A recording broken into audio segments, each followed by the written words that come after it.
Hello, hello. I know we're live. I am actually sharing this on my profile, and then I will be here with you guys fully.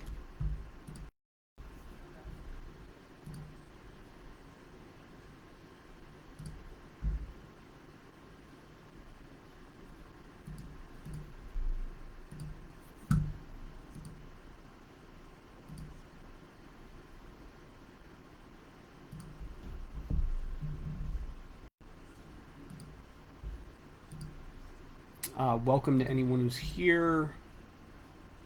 I appreciate you coming to join me today. It's just me. We will officially begin in about 2 minutes. If you have any questions you'd like me to answer, you can go ahead and ask them. I will be checking periodically. Just remember that it's just me.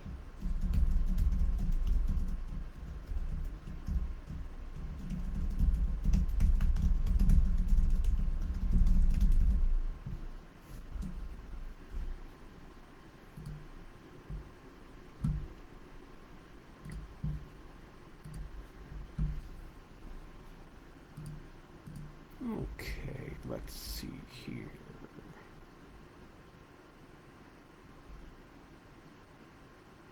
It says my frame rate is too low. We're going to have to ignore that. Okay, let's see. So again, we're about 60 seconds out from starting. I have a pretty huge announcement because I decided to cause some trouble today, and I can. And I have some cool stuff to share with you guys today. It's going to be fun. So I'm going to be checking for comments on my phone, and that way you guys can ask questions and I will answer them. Just again, please understand that I've got stuff that I'm going to have to go through, and then we will deal with things as they come.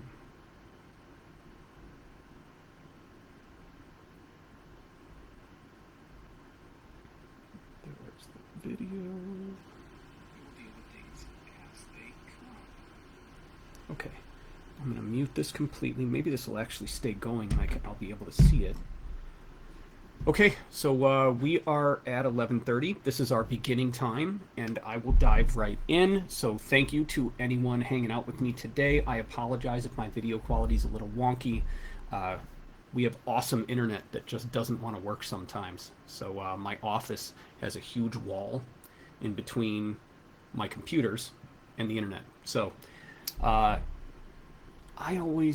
actually haven't had to mention any of these things here. So my home is where I work, and it can be a little bit obnoxious here. Dogs are loud. I have two sister puppies, both part poodle. One is Shih Tzu, half Shih Tzu, and the other one's half Pekingese. So they are here, and they may bark at things. If they do, that is okay. I'll apologize in advance. So I cannot mute myself today. There's only me. Harris is in Scotland, I believe, today doing some magic shows and stuff. So that left me, and he gave me the choice to not do this. But actually, I wanted to pop in and hang out with you guys and see where we land. So first and foremost, I do have a fairly big announcement. With the boss being gone, I thought it would be cool to run a sale. So I reached out to Kate, and I mentioned to her that I liked the idea of us doing this, and we decided to let it run. So I don't understand what our parameters are going to be.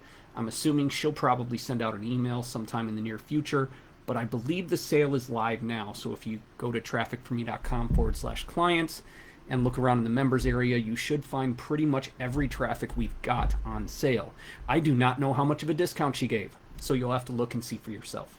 So that's all I've got on that piece. So actually, I thought I would take an opportunity to briefly tell you a little bit about me. So you guys have hung out with me in the past, and I am grateful. And Harris and I have had a lot of fun helping you guys out. So what we haven't done is really talk about who I am or why I do the stuff that I do. So I'm going to be really brief with this, but I thought it'd be cool to tell a little bit of my story. It is slightly inspiring depending on what notes I decide to focus on. I am a disabled veteran. My background is actually psychology, and um, I was injured in the military. The short version is that I was vaccine poisoned. Over a period of about a year, I had 3 separate incidents where I was forced. 2 of them were the entire military series of vaccinations, and then I was forced to take a booster. Now, some of these details I just found in the last few months. So you're actually hearing things that I've never really talked about before. But I found that in very rare circumstances, the MMR, measles, mumps, and rubella vaccine, can cause what happened to me, which was my body shut down. I spent 10 days in a coma, and I have severe nerve damage that has drastically affected my gastric, um, number one and number two stuff, and I have roughly lost roughly 90% of my sensation of touch from my toes to the base of my skull. The only places where I have a fair amount of feeling are my hands and my head. And actually, if you get down to the back of my neck, that starts to change. For years, I couldn't control my bladder. It was awful being speaking and having to run off stage to use the bathroom. It was great bringing the mic with me. Everyone thought that was hysterical. But I was horrified and embarrassed. There was a guru that I had a basic relationship with, and I told him some really personal stuff. And at a seminar, at a party, house party, someone had like a penthouse condo type thing, and he decided to just tell everybody because he was drunk. So after Harris and a couple of others sat upon me, so I did not murder that individual. Now I'm not that kind of person anymore, but I could talk about all the crazy things that I've seen. I've hung out with. I was in the green room, which is like the guru space at one of Frank Kern's events. I tried to destroy one of the biggest internet marketing companies in the world's launches in 2009, which ended up with me working for them, staffing a majority of their company, and handling a majority of their marketing, creating most of their training programs, and then I left. So I have so many stories. I have seen so many things. I had such a profound impact from my first seminar that I decided to put on some of my own. So I did that for a couple of years in addition to my own training programs and that kind of stuff. And I didn't know that it was hard. I filled a room, but we made no money for my first event. Second event, we made money. One of the speakers robbed me. He was a jerk. Anyway, the bottom line is I have stories on stories on stories on stories. But the bottom line is I started doing this stuff because I was so disabled that I couldn't do retail management stuff anymore. Being on my feet 50 to 60 hours a day was difficult when I didn't really know how to walk. So when I relearned how to walk, I spent 15 years just angry at the world. And for the last couple of years, I've been working on myself. Because the truth is, if you do nothing but work, stare at your computer screen, and fight with building your websites or whatever else you might do, writing your emails, that's not a life. That's a shit-tastic scenario where you live to work. And I did that for a really long time. So I got into fitness. I started eating a little smarter because I got really heavy. I focused a little bit on what I wanted the spiritual side of my life to look like. And honestly, I focused on the things that you wouldn't think would have an impact on your business, but they had a drastic impact on mine. So working on being a better person all the way around, it really helped me being able to make the right decisions with my work, make better decisions with my work at least, and work with the people that I want, not the people that I had to, because that was awful. There were many times where I took on clients that I never should have taken on, only because I really just needed the money to pay my bills and feed my wife and my kids and do the things that needed to get done. So being in a better place meant making better decisions, which meant happier work, which means happier me. My health is improved where I can make it improve. And I'm grateful and I'm happy because I choose to be. Because really that's it, you know. Happiness is a choice. So I wake up and choose to be happy. I go to the gym, I sweat it out a little bit, I do marketing things and advertising things and write sales copy, and I love it. And I'm happy. and it's a pretty good place to be. So if you're having a really hard time with the business side of things, maybe take a look at some of the other facets of your life. Don't let your relationships die to make your work work. Uh, you deserve better than that.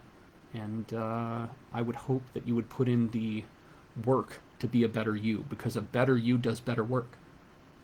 So maybe think about that a little bit and see what areas of your life need to be adjusted and maybe start adjusting them.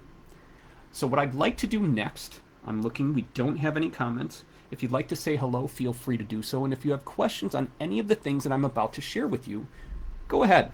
Ask those questions. I will absolutely answer them. The only sticking point we have here is that we have 22 more minutes. If there are no questions, I will say what I need to say and I'm going to let you guys go about your business. If there are questions, I will answer them. I don't do this sort of stuff for free very often. So take me up on it, take advantage. And if you have questions about any of the things that I'm suggesting you give a shot, let me know. So first and foremost, my favorite traffic trick is the one that started my business. When I first started doing this internet stuff, I was selling sleep products, mattresses, pillows. We even manufactured some in our tiny little apartment. But hi, Terry, you're welcome. Oh, I see your comments on my screen. How cool is that? I can shut it off on my phone. So anyways, I love that. The first thing I did that was the smartest thing I could have done at the time was to get my products up on eBay. I had found that I was just like a ravenous product consumer on eBay. I was buying stuff all the time, whether it was auctions or just buy it now. Buy it now, actually, I'm so old in internet time that I was there when they launched Buy It Now on eBay. Now, I understand, and I hope you do too, that eBay is not the gem that it was back almost 20 years ago. This is 2006, so a long time. So I put my products up there, and what I did was I used graphics from my suppliers. I was drop shipping, so I did not have like a warehouse. So products went straight to consumers, and it was interesting because I had no idea what I was doing. There was no guide. There was no there was no training program that was going to show me the way. So I had to figure it all out on my own. I had no idea how to write sales copy. So I took the copy from all the other listings, from all the other sellers, and I just made mine as alluring and attractive as I could. Again, I have a background in psychology. At this time, I was going through vocational rehab from the VA. So I started doing this, and then I went into a coma. I was comatose for 10 days, woke up, had to relearn how to walk, and spent about a month in the hospital. Thankfully, my ex-wife and my brother figured out how to fulfill my orders just from going into my email, seeing who I was talking to, and that kind of stuff. So they found my suppliers, they got orders filled, and it was pretty amazing. And in that first year, we did about 6 figures in sales and made it a nice living. We did all right. It wasn't enough, but it was something. So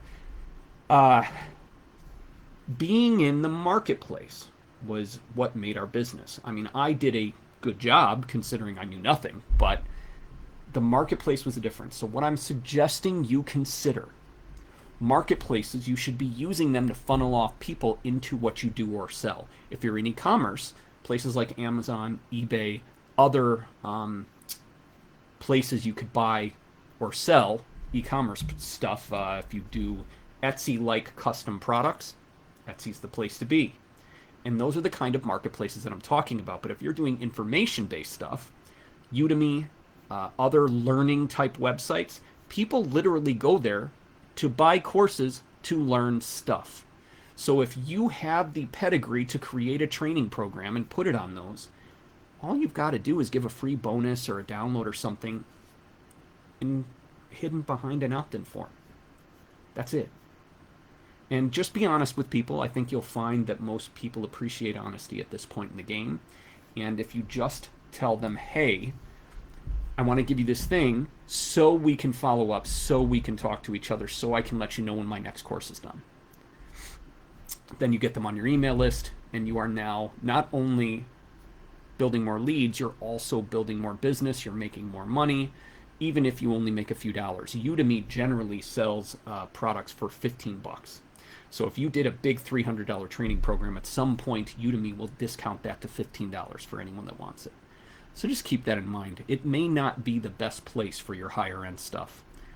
Do low end, simple systems, training products for whatever it is that your business does, and put them up on Udemy to function as lead gen. Plus, it's basically free money. Just make sure that you don't put, your big $2,000 course up on Udemy, because that would be bad, because they're going to give it away. So Amazon, using Amazon as a lead generator, you can literally sell anything there, and books go there. So if you record anywhere from 3 to 6 hours worth of audio of you just talking, you can have it edited into a book. Give people a win. Teach them something viable that relates to what you do in your business, and tell them that they get a free special bonus package that goes with the book by signing up at whatever URL. Dirty trick that I learned from my friend Perry Belcher. Put the bonus on the cover of the book, and don't require a receipt number or anything like that to get the bonus. What that does is it gets people who would buy your book, or the right kind of people that would buy your book, to sign up for your list whether they buy it or not. So put the URL, make it really bright and obvious on the book cover. So that is one of 3. We have 2 others. So what I will call this is the Maverick Multiplier Formula. This is picking someone who is a market leader in the products and stuff that you sell, and finding all of their little marketing tactics that they're employing in their business. And then all you do is tack on a couple of extra ones. That should be all it takes to outdo them. Now, they may have power you don't. There was a group when I was first doing marketing things called the Syndicate, and they were the biggest and best marketers at the time. I was not part of this group. I was friendly with many of them, and I got to see more of it than most people. And it was pretty wonderful what they were able to do. They just literally traded million-dollar launches back and forth. And to be honest, maybe 1 or 2 I didn't like personally, but they were still good people who talk good stuff. Many of them have interesting backgrounds. That's not my place to share or discuss. But this formula is very simple. You put your biggest competitor's website into Google. And what I want you to do is put quotes around the URL.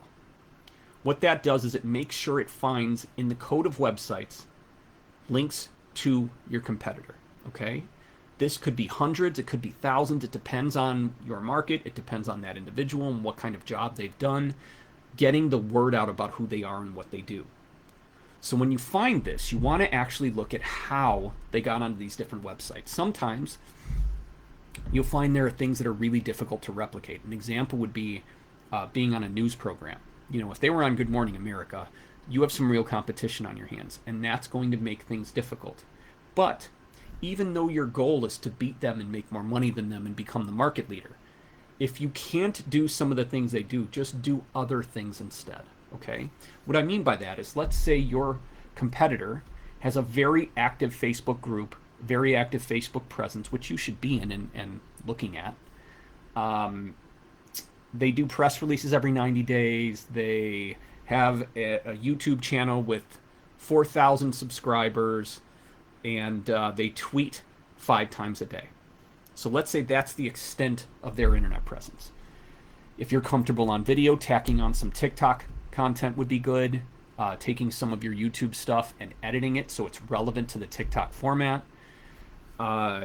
Getting active on Instagram. I posted something somewhat military related. It's actually was an exercise thing on my Instagram not long ago, and instantly I had people in my Instagram inbox with millions of followers offering to promote me for $20 to $50. And I actually have a business that I'm building that is based on veterans. So, that being said, that being considered, I literally told them, hold on, let me build this thing. It'll be a couple of weeks. I'll be in touch, because I'm going to want to use them for my veteran brand to help get the word out and get noticed. Because Instagram is a great website to sell things. Pictures of cool stuff like veteran-based products. So it works. And the goal with this is just to one up the competition. So even if you don't meet what they're doing, you can take their formula, adjust it a little bit to make it your own. Obviously, focus on the things you're good at. If you're terrible on video, you get really uncomfortable, maybe TikTok videos are not for you. So do your static videos, build out your Instagram, and maybe you want to hit Twitter or other text-based things.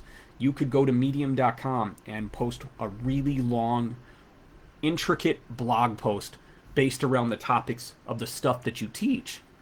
And that could be your thing that is designed to outdo your competition. You could blog on your own website.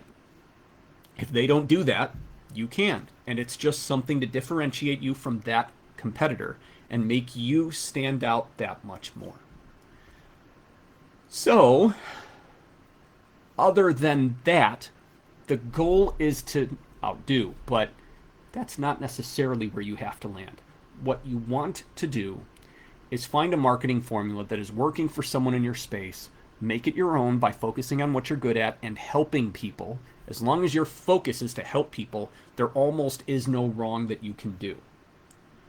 So as long as you're helping people, that's what matters most. Put the word out and see what happens. Give it a shot. Because the best thing you can do is take a swing at something. Because sitting still doesn't do it.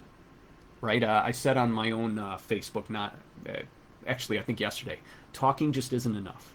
You actually have to do the stuff that you talk about. When I first started teaching traffic stuff, I actually only took on clients because I just wanted to stay on top of things. I wanted to make sure that what I was teaching actually still worked. So as time has gone on, I've always had clients, and it actually became the core of my business. And now that I'm looking at doing training things again, I'm excited because I know that what I do works and what I teach works because I've actually done these things. I'm not telling you to do something I never did. In fact, I did the Maverick multiplier formula on a launch, the launch that I mentioned earlier that I launch jacked. The reason I did it was that the teacher of the course said something bad about one of my friends. And it was a guru type like me, so I took my friend's teachings, used it on the launch, the name of the product, and really messed up their launch. I probably cost them about $250,000. The owner of the company thought it was hysterical, but I don't think the teacher and I, it took years for us to become friendly, and I still wouldn't call him a friend. So anyway, Ross does story time. I go off on tangents and I talk about things. So the last tactic I wanted to talk about is an easy way to see what hits. And what I mean by what hits is to see what your audience really wants to hear about. So recently, somehow, and I still don't quite understand how this happened, I just magically became like viral on Facebook. And I'm not saying I'm getting tens of thousands of shares. I'm saying that all of a sudden my friends group are paying attention to me. Facebook has done something to increase my reach. I'm grateful. I have no complaints. But what I did is exactly what I'm about to suggest you do, because this will help you do the same. So you are where you are, and you hang out where you hang out, and your presence is what your presence is. In fact, I just had a guy contact the Traffic for Me messenger and say, hey, I need traffic, but I don't want a very active social presence. I said, well, and it's not what I would suggest, but hey, do you? You can have a business and not have a voice if you don't want to have one. So what you want to do is talk about the things that you believe will matter to the people that should be buying your stuff. And do it as often as those ideas approach. I do not have a long plan of content for my personal brand. For Tea for Me, I absolutely plan out content and schedule it out over time and do the typical business stuff that I believe most of us should be doing. I don't believe you should just be posting random things for your business. But at the beginning, that may be all you have. And if it is, that's okay. What you need to do is spray and play. So you need to write your content, put it out, distribute it through the networks that you play on. Generally, I tell people that you should have content networks and social networks, and they can cross over. So let's say you're active on Facebook and LinkedIn and Instagram.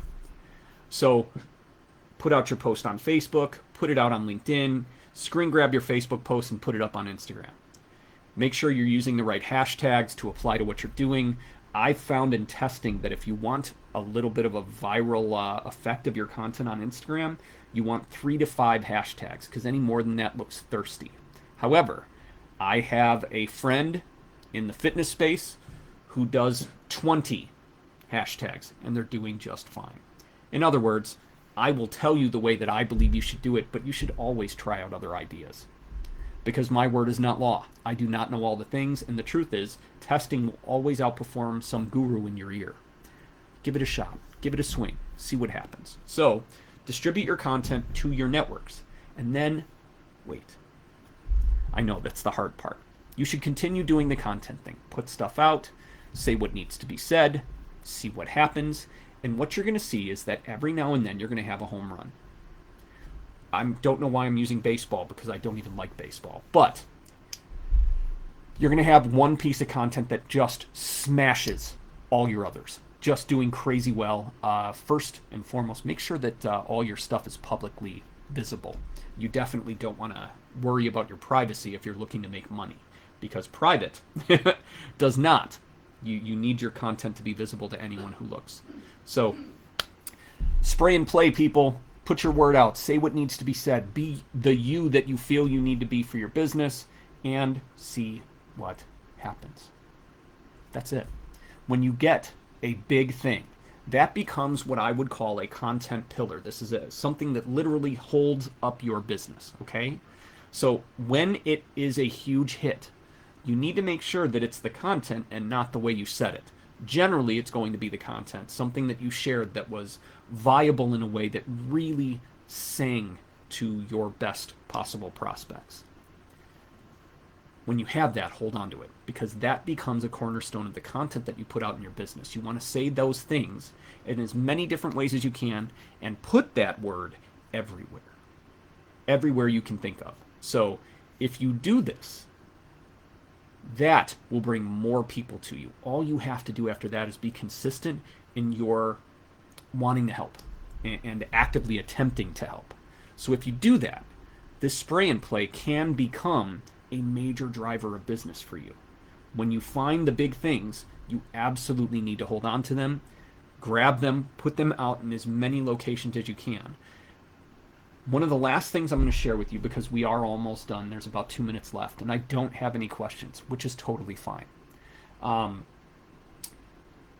These big things, you really want them to be on every content type of website you can find. So what I mean by that is there are directories for all kinds of things, podcast directories. If you do a podcast, it just makes sense to pay someone $50 to spread out the details of your podcast into these directories, because you want people that look for blank podcast to find you. And some of those directories rank really well in Google. So what happens is you create this gigantic spider web of your stuff, and it just pulls people in. So if you have a piece of content that you know does really well, you want to build that into everything that you can. You want it on Instagram. You want to make sure that you build an infographic out of it and put it any place that you would put infographics. Create written content on the topic. See if you can get onto your local news.